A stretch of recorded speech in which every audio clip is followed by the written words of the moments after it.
अपनी उलझन को बढ़ाने की जरूरत क्या है और छोड़ना है तो बहाने की जरूरत क्या है। तरक्की के साथ सुविधाओं में जैसे जैसे इजाफा हुआ है, उलझन भी उसी रफ्तार में बढ़ रही है। सेहत के लिहाज से क्या ये सही है, क्या गलत है, ये जानकर भी कई बार हम सहूलियत के चक्कर में सही फैसला नहीं ले पाते और अपनी ही जिंदगी के साथ खिलवाड़ करते रहते हैं। और यही लापरवाही फिर जान के दुश्मन बन जाती है। अब ब्लैक प्लास्टिक के खतरे को ही ले लीजिए। ये ब्लैक प्लास्टिक चाहे रसोई के बर्तनों में हो या रेस्टोरेंट से आ रहे काले डिब्बों में, जब इसमें गर्म खाना रखा जाता है तो प्लास्टिक में मौजूद केमिकल खाने के साथ घुलकर हमारे शरीर में पहुंच जाते हैं, जिससे बच्चों की ग्रोथ रुक रही है। बॉडी में हार्मोन कंट्रोल करने वाले एंडोक्राइन, थायराइड और इम्यून सिस्टम पर बुरा असर पड़ता है। इतना ही नहीं, इससे कैंसर से मौत का खतरा भी 300% बढ़ जाता है। और इसकी वजह है ब्लैक प्लास्टिक में इस्तेमाल होने वाला डेका-BTE। ये केमिकल है और इसका इस्तेमाल फायर एक्सटिंग्विशर में होता है और ये आग रोकने के काम आता है। लेकिन फिर भी लोग समझने को तैयार नहीं है और इन्हें छोड़ने का नाम नहीं ले रहे। प्लास्टिक के साथ साथ aluminium, bromine, fluorine, sulphur, nitrogen जैसे घातक एलिमेंट्स भी शरीर को नुकसान पहुंचा रहे हैं, क्योंकि लगातार शरीर में ये दाखिल। जबकि उस दिन आपको दादी नानी के जमाने वाली रसोई याद होगी। लोहे की कढ़ाई थी, पीतल के भगोने थे, तांबे के जग और गिलास, स्टील के बर्तन, यहाँ तक कि मसाला पीसने के लिए सिलबट्टे का इस्तेमाल होता था और कुछ भी कूटने के लिए लकड़ी या फिर लोहे के खरड़ मूसल होते थे, जो आज के मॉड्यूलर किचन में मिसिंग है। जो मॉड्यूलर किचन है उसमें रखे एडवांस यूटेंसिल्स की तरह कंफर्टेबल तो नहीं है मीनाक्षी, लेकिन गुणों की अगर बात की जाए तो खान जरूर है। उनमें सेहत का खजाना छिपा हुआ था, जबकि मॉडर्न किचन खतरे का घर बनता जा रहा है। और ऐसे में जरूरत है जो चीजें शरीर को बीमारियों का घर बना रही हैं उनको घर से बाहर निकालने की। और साथ ही में बॉडी को डिटॉक्स करने के साथ इम्यून सिस्टम को योग के जरिए हेल्दी बनाए। तो चलिए आज फिर से दादी नानी के जमाने वाली चीजों को अपनी जिंदगी में शामिल करते हैं और योग के जरिए इम्यूनिटी को सुपर स्ट्रॉन्ग बनाते हैं। स्वामी जी, बहुत बहुत स्वागत है आपका। प्रणाम। प्रणाम स्वामी जी। बहुत बहुत प्रणाम। और आज हम पतंजलि योगपीठ, जो योग का, आयुर्वेद का और हमारी सनातन आर्ष ऋषियों की ज्ञान परंपरा का एक संवाहक संस्थान है, अपनी मूल प्रकृति से, अपनी मूल शक्ति से, आद्या शक्ति माँ भगवती से जुड़े आज अष्टमी है। और हमारी छोटी छोटी कन्याएं भी भगवती स्वरूपा आज हमारे साथ, देखो यहाँ पर कपालभाति अनुलोम विलोम कर रही है। और हम शीर्षासन से शुरू किए हैं। शीर्षासन ये आसनों का राजा है और सिर के बल किया जाता है, इसलिए भी शीर्षासन है, और शीर्ष पर है इसलिए भी शीर्षासन है। जो शीर्षासन करेंगे प्रतिदिन वो शीर्ष पर रहेंगे और उनको बीमारियां लेश मात्र भी छू न सकेंगी। बीमारियों के बहुत ऊपर रहेंगे, बीमारियों से हजारों लाखों करोड़ों कोस दूर रहेंगे। तो शीर्षासन ऐसे पहले दीवार के साथ करें, बाद में बिना दीवार के भी कर सकेंगे। और फिर सर्वांगासन ऐसे। और आज यहाँ हवन भी हो रहा है। नवरात्र का पहला दिन भी हमने हवन के साथ ही शुरुआत की थी, और कुछ अष्टमी को, कुछ नवमी को कन्या पूजन करते हैं। वैसे तो सारे सृष्टि को हम माँ भगवती का, आद्या शक्ति का मूर्त विग्रह मानते हैं। स्वामी जी, लेकिन भगवान एक सवाल, भगवती का, सीताराम का, लक्ष्मी नारायण का। आज आप स्वामी जी जमीन पर हैं या आसमानों में कहीं हैं? मेरे भाई मुझसे स्वामी जी आप जमीन पर ही हैं या कहीं आसमानों में हैं, क्योंकि छोटी छोटी परियां दिखाई दे रही हैं आपके आसपास। हम ताज पहना हुआ है।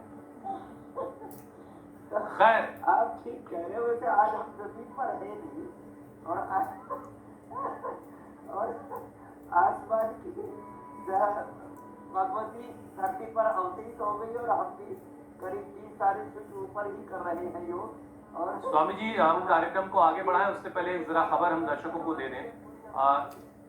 देश के मशहूर उद्योगपति रतन टाटा का निधन हो गया है। रतन टाटा ने 86 साल की उम्र में मुंबई के ब्रीच कैंडी अस्पताल में कल रात 11:30 बजे के करीब आखिरी सांसें ली। ब्रीच कैंडी अस्पताल में रतन टाटा का इलाज चल रहा था। उन्हें सांस लेने में कुछ तकलीफ थी, उसके बाद उनको अस्पताल में भर्ती करवाया गया था।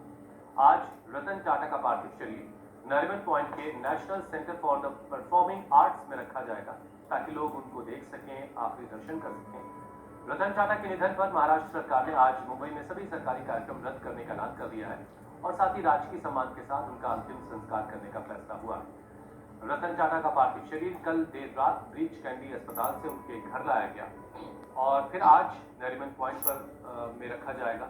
आज शाम 4 बजे रतन टाटा का अंतिम संस्कार किया जाएगा। इस बीच झारखंड सरकार ने भी रतन टाटा के निधन पर एक दिन के राजकीय शोक का ऐलान किया है।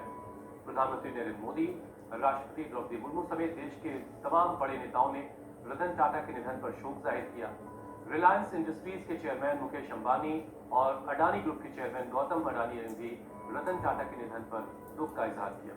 रात को रतन टाटा के निधन की खबर मिलने के बाद महाराष्ट्र के मुख्यमंत्री एकनाथ शिंदे और deputy CM Devendra Fadnavis breach candy अस्पताल पहुंचे और रतन टाटा के परिवार के लोगों से मुलाकात कर अपनी संवेदना जाहिर की। स्वामी जी।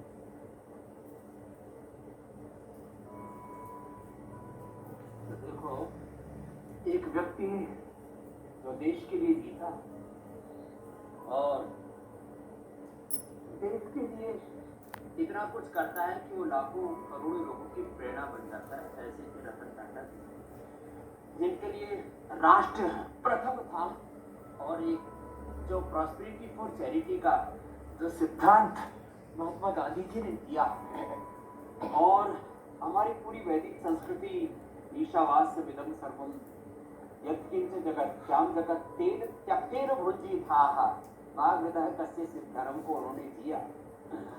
86 साल में बहुत कुछ किया इस देश को आर्थिक समृद्धि का, और वो समृद्धि सेवा के लिए हो, इसका एक बहुत बड़ा प्रतिमान उन्होंने स्थापित किया। रतन टाटा जी को हमारा भी प्रणाम। और जीवन को जी अच्छी तरह से, हमारा जीना और दुनिया से जाना दोनों गौरवपूर्ण होने चाहिए, जो हम बात कहते हैं उसकी वो एक जीवंत आदर्श थे। अब जहाँ तक बात वापस योग के ऊपर आती है तो देखो, योग में हम प्रतिदिन जैसे हमने शीर्षासन सर्वांगासन के साथ शुरुआत की, भुजंगासन, वो हम कहते हैं रोज 10-20 मिनट करो और कम से कम प्राणायाम। ये तो मैं देखता हूँ कुछ भाई बहन रोज मुझसे मिलते हैं कि हम रोज इंडिया टीवी देखते हैं, प्राणायाम तो अवश्य करते हैं। आज देखो, प्राणायाम करने के लिए कपालभाति एंड ऑल्टरनेटिव ब्रीदिंग, ये ताइवान से भी हमारा एक बहुत बड़ा योगियों का समूह आया हुआ है। हमारी जो है बहन बोनी इनकी हेड टीचर है और हमारी बहन बोनी जी के साथ साथ मिस टिंग ही जी हैं और मिस चा चुअन जी हैं और मिस युवे हैं और जिन यिंग हैं और शी यिन है और मिस्टर शिन योग को भी हमारा अभिनंदन है। ये योग की दीक्षा के लिए भारत में आए हुए हैं। This is alternative breathing, anulom vilom, yoga for body, yoga for mind, yoga for soul का एक ये बहुत ही इंटीग्रेटेड प्रैक्टिस है अनुलोम विलोम, ऑल्टरनेटिव ब्रीदिंग। और ये सब योग में देखो, योग का ये जलवा तो ताइवान से लेके चाइना से लेकर के कोरिया, साउथ कोरिया तक तो मैं गया हूँ। उत्तर कोरिया में जब कभी जो है वो बुलाएंगे हमारे भाई, क्या नाम है, किम जोन।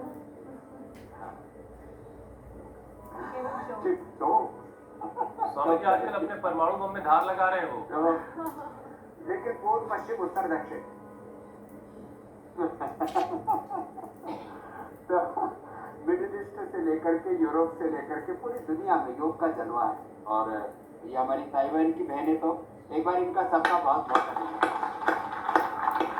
ये तो योग में पूरी प्रतिष्ठित है और इनको बहुत श्रद्धा है कि हमें पतंजलि में आकर के योग सीखना है। तो पतंजलि यूनिवर्सिटी में यहाँ स्वामी पर जी, अब जरा हम पहला विषय उठाते योग हैं विद्या की और शिक्षा के लिए आई थी। हमने इसीलिए पहले ही कार्यक्रम में रतन टाटा को श्रद्धांजलि भी दे दी ताकि जो खबर थी वो भी दर्शकों तक पहुंचे। लेकिन एक वाकया मुझे याद आ रहा स्वामी जी कि रतन टाटा की कंपनी जब दुनिया में बढ़ती जो एक कंपटीशन था उसके साथ मुकाबला करने की बात आई तो बहुत सारी तब्दीलियों के लिए उनके सहयोगी ने उनसे कहा, तो उन्होंने कहा कि पहले तो ये बताओ कि बदलेंगे क्या नहीं, हम चेंज तो करेंगे, हम तरक्की के लिए आगे बढ़ेंगे और टेक्नोलॉजी को और अपनाएंगे, लेकिन बदलना क्या क्या नहीं है, ये पहला सवाल था उनका।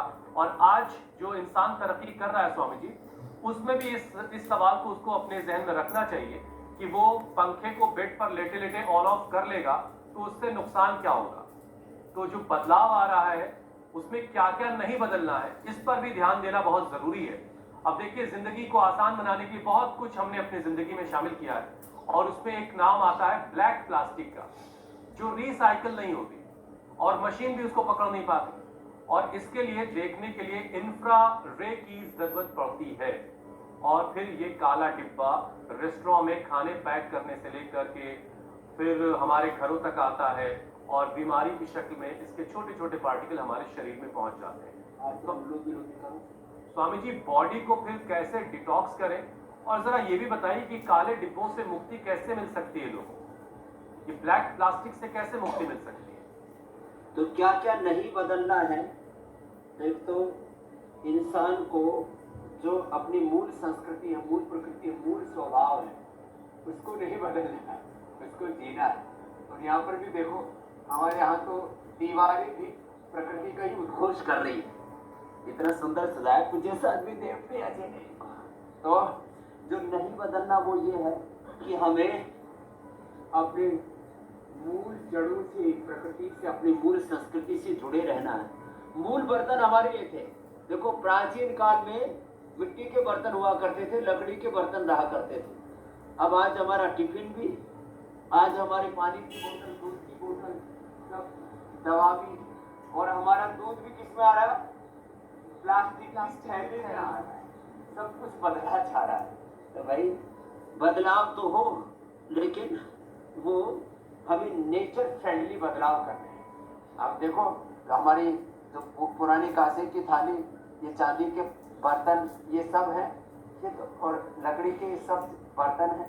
ये देखो, ये भी मिट्टी का कितना सुंदर सुंदर सा तांबे के बर्तन है। तो जिनके पास गुंजाइश हो भाई, वो सोना चांदी का यूज कर लेना।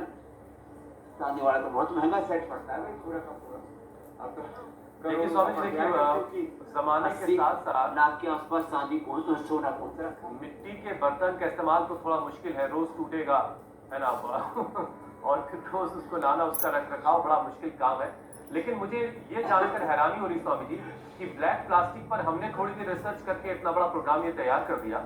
हमारी सरकारों को खबर नहीं है कि तमाम कैंटीन, रेस्टोरेंट्स में, कैंटीन में ये ब्लैक प्लास्टिक के डिब्बे इस्तेमाल हो रहे हैं। आखिर वहां से क्यों कोई कदम क्यों नहीं उठाया जाता?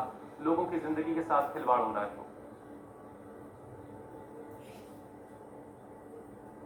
ये बहिष्कार पहले तो हमें उपयोग भी करना पड़ेगा कि हमें ब्लैक प्लास्टिक का, और एक तो फूड ग्रेड प्लास्टिक अपरिहार्य परिस्थितियों में थोड़ा बहुत प्रयोग किया जा सकता है। नहीं तो ब्लैक प्लास्टिक हमारे खून के माध्यम से पूरे शरीर में फैल रहा, ब्रेन तक इसका असर जा रहा है, लिवर, किडनी पर, स्किन पर, बोन्स पर, नवजात शिशुओं पर। नवजात शिशु में तो देखता हूँ, पहले तो माँ का दूध पीते थे बच्चे, अब तो वो बोतल का दूध पीते हैं। और वो दूध वाली जो बोतल है, और वो जो अलग अलग क्या नेस्ले से लेकर के अलग अलग कंपनियों के पता नहीं क्या क्या खाते पीते हैं वो। और आजकल तो और कुछ है, तो हिले लगाने के लिए उसमें थोड़ा हनी डाल देते हैं, बच्चे थोड़ा थोड़ा लेते रहते हैं, उसी में ही प्लास्टिक के कण अंदर चले जाते हैं। छोटे छोटे बच्चों के जिस्म में लगभग 70% लोगों के शरीर में ब्लैक प्लास्टिक ही नहीं, प्लास्टिक के जो अलग अलग स्वरूपों में हम उसका जो इस्तेमाल कर रहे हैं, वो हमारे शरीर में घुसा जा रहा है प्लास्टिक। और इससे कैंसर से लेकर के, लिवर किडनी फेलियर से लेकर के, ब्रेन नर्वस सिस्टम के डिजीज से लेकर के, ऐसा नहीं, बस ऑटोमेट डिजीज का एक बहुत बड़ा खतरा पैदा हो गया है। उस खतरे को आज पूरी तरह से टालेंगे। और पहला खतरा स्वामी जी जो आपने कह दिया कि बहिष्कार करने की जरूरत है, तो अब अगर आज आप अपने घरों से कोई ऑनलाइन ऑर्डर करें और आपके घर में काला डिब्बा आ जाए तो आप उसे फौरन लौटाइए और कहिए कि हमें इस काले डिब्बे में नहीं चाहिए। यहीं से होगी शुरुआत, उसके बाद फिर सरकारों पर भी दबाव पड़ेगा। बहरहाल स्वामी जी आगे बढ़ते हैं। देखिए, टॉक्सिक केमिकल जब हमारे शरीर में चला जाता है तब सबसे पहले इंडोक्राइन सिस्टम को ये डैमेज करता है जाकर। इससे थायराइड की परेशानी बढ़ती है और फिर थायराइड को कंट्रोल करने की जरूरत पड़ती है। फिर आपके पास हमें आना होगा, तो थायराइड को कैसे काबू किया जाए? तो एक तो सर्वांगासन करें, हलासन करें। सर्वांगासन हलासन पूरा पैकेज फिर से बता देता हूँ। ये सर्वांगासन, ये हलासन, फिर ये पद्मासन में लेट करके मत्स्यासन। ये अब इतना ना भी हो पाए तो कम से कम सीधे लेट करके इतना भी कर लिया ना, ऐसे भी ये सबकी सुविधा के लिए तो भी बात बन जाएगी। और जो कर सके वो तो ऐसे ही पूरा कर लिया करे। ये चक्रासन और जितना भी ना हो तो ये करते उष्णासन। ये पूरा पैकेज बता दिया हमने, थोड़ा फास्ट बताया है, स्लो मूवमेंट में करें। उष्णासन, अर्धोष्णासन, अर्धचंद्रासन और सिंहासन। मीनाक्षी जी हंस रहे थे, हमने तो स्टार्ट किया और वो तो पूरा पैकेज ही हो गया। स्वामी जी चलो एक बार झाड़ो, यू ऑल्सो डू। अच्छा स्वामी जी, अगर आज के वक्त में मीनाक्षी की मॉड्यूलर किचन में चक्की रखी हो तो लोग आके देखेंगे तो हैरत में पड़ जाएंगे। मैं पड़ोसियों का आटा भी नहीं पीस दूंगी। इतनी चक्के चला चुकी हूँ 4 साल में। तो ये सिंहासन, ये ऊंचाई और थायराइड के कारण से जो ओबेसिटी होती है उसके लिए तो चक्की आसन और चितकोण आसन बड़े अच्छे हैं। फिर अर्धनासन, पांचवृत्तासन, द्विचक्रिकासन भी करते हैं, ये भी और ये भी। और अर्धनासन, पांचवृत्तासन, द्विचक्रिकासन क्या है तो थायराइड के कारण से जो ओबेसिटी बढ़ती है। वैसे भी अभी चक्की तो अब चलेगी, अभी तो लोगों ने उपवास कर रखा था और उपवास कर करके बहुत स्मार्ट बन गए। हमारी वर्खेडी जी, जो हमारी केंद्रीय संस्कृत विश्वविद्यालय की विद्यार्थी, संस्कृति की बहुत पावनी परंपरा उसका निर्वहन कर रहे हैं। इनका पेट गायब ही हो गया, संस्कृति ये गायब हो गया। ये ऐसे हो गए, वह अपनी उम्र से अभी 20 साल कम लगने लग गए। पहले हमारे बड़े भाई जैसे लगते थे, छोटे भाई लगने लग गए।